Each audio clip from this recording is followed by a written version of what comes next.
COVID-19 ವಿರುದ್ಧ ಹೋರಾಡುತ್ತಿರುವ ಯೋಧರಿಗೆ ಭಾರತೀಯ ಕರಾವಳಿ ಕಾವಲು ಪಡೆ ಐಸಿಜಿಯ ವರಹ ಒಪಿವಿ ಮತ್ತು ಅಮರ್ತ್ಯ ಎಫ್ಪಿವಿ ಹಡಗನ್ನು ದೀಪಗಳಿಂದ ಬೆಳಗಿಸುವುದರ ಮೂಲಕ ಇಂಡಿಯಾ ಥ್ಯಾಂಕ್ ಯು ಕೋವಿಡ್-19 ವಾರಿಯರ್ಸ್ ಎಂದು ಗೌರವ ಸೂಚಿಸಲಾಯಿತು.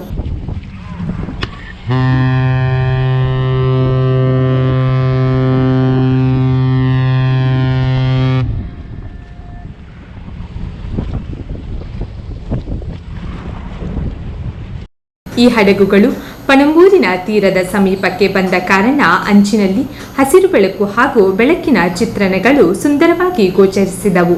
ಕೋವಿಡ್-19 ವಾರಿಯರ್ಸ್ ಶ್ರಮವನ್ನು ಅಭಿನಂದಿಸಲು ಕರಾವಳಿ ತೀರದ ಸುಮಾರು 25 ಕಡೆಗಳಲ್ಲಿ ಕರಾವಳಿ ಕಾವಲು ಪಡೆಯು ಈ ಕಾರ್ಯಕ್ರಮ ಹಮ್ಮಿಕೊಂಡಿದ್ದು, ದೇಶಾದ್ಯಂತ ಒಟ್ಟು ಸುಮಾರು 46 ಹಡಗುಗಳು, ಹೆಲಿಕಾಪ್ಟರ್ಗಳು ಪಾಲ್ಗೊಂಡಿದ್ದವು.